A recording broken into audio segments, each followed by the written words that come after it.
It was the American Farm Bureau President, Bob Stallman, who told members about the filing of that lawsuit against the EPA. To talk more about that, he's standing by with This Week in Louisiana Agriculture's A.J. Sabine. A.J.? Thanks, Mike. And joining us now is American Farm Bureau President Bob Stallman. And Bob, thank you so much for having us here in Atlanta. Well, we're great to be here. It's great to be here in Atlanta. We're having a great meeting. May have a little weather problem, but other than that, it's a good show. Yes, sir. Yes, sir. It absolutely always is. And I wanted to ask you, Louisiana farmers are curious about the recent food safety legislation. Why is that legislation important to Louisiana's farmers?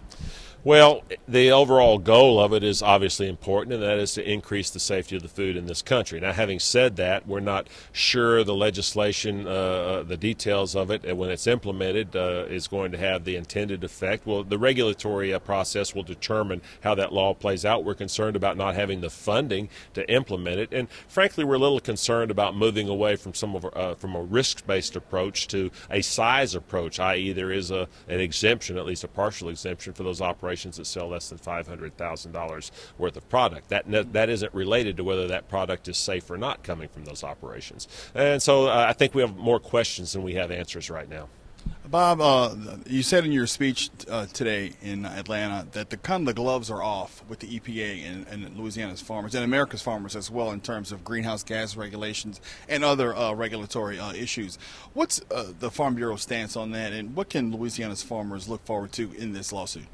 Well, what we have to be real careful of with law is not allowing agencies to expand the scope of the law beyond what was intended by Congress, and we believe that's what EPA is doing in a number of areas.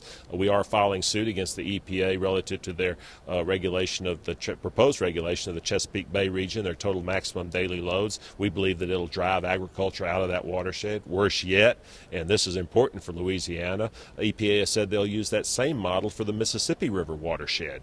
That would impact the majority or a huge chunk of the agricultural productive capability in this country. And we think they've gone beyond the scope of the Clean Water Act, and we're going to try to get a court to agree with us. Thank you, Bob. He is Bob Stallman. Appreciate it. That's all from here, Mike. Back to you. Thanks, AJ. Still to come on this special edition of This Week in Louisiana Agriculture from the 92nd Annual Meeting of the American Farm Bureau here in Atlanta. We'll tell you why Mike Rowe from the hit Discovery Channel show Dirty Jobs says he likes visiting Louisiana. And in her Ag Minute, Kristen Oakes will bring us the history of the soft drink that changed the world. Stay with us.